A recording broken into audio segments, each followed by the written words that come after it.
විලසින් මරු දකිනා ලෙස නොමැලි වෙසෙසින් පාගා දකුණින් ඉපිලි සතොසින් ලොමිදහ ගන්වන කොමලි උඩින් කොළඹ එන රජිනි කිරිල්ලි. දැන් මේ රජිනි කිරිල්ලි කියන බස් එක මේ රජිනි කිරිල්ලි කියන බස් එක පිළිබඳව තමයි වර්ණනා කරන්නේ. සියක් දෙදරවන සවුන්ඩ් දරන්නේ නටත් බිකිනි තිරයේ දිස්වන්නේ නිලංකාර කර බය ගන්වන්නේ හෝන් හඩින් කන් පාරා යන්නේ ඝන දෙවි පිළිමේ ඉදිරි වඩින්නේ වනමල් කාසිද මාල දමන්නේ සුවඳ දුමක ගිනි එන්ජිම අයිනේ දලදා පිහිටයි හිස අලවන්නේ.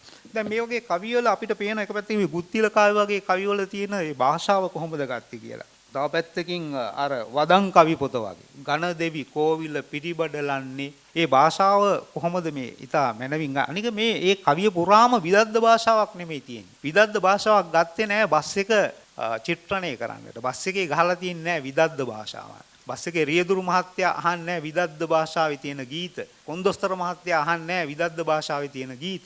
නමුත් දේව රූප පුරෝගෙන මල් පුරෝගෙන වෙනම ලෝකයක් බවට තමයි මේ බස් එකපත් වෙලා තියෙන්නේ. මේ බස් එක එක පැත්තකින් මැටප එකක් හැටියට. එහෙම නැත්නම් ඒක බස් එක අපිට පෙන්වනවා සමාජයේ තියෙන සංස්කෘතික දරිද්‍රතාවය. දියුණු මිනිස්සු නෙමෙයි බස් එකේ ඉන්නේ. එතකොට මේ බස් එක චිත්‍රණය කරනවා ඒකට ගැළපෙන භාෂාව අරගෙන. දැන් දියමට ආනව ලෙස පැද්දෙන්නේ හඹා ගුසින් තප්පර අල්ලන්නේ. මොකද දැන් මේ කාන්තාවක් මේ ඉන්නේ බස් එකේ නම රජිනි කිරිල්ලි. ගැහණු කෙනෙක් වර්ණනා කරන විදියට මේ බස් එක වර්ණනා කරනවා. දැන් මේ බලන්න මේ බස් එකට අන්තිමට වෙනවා මෙහෙම දෙයක්.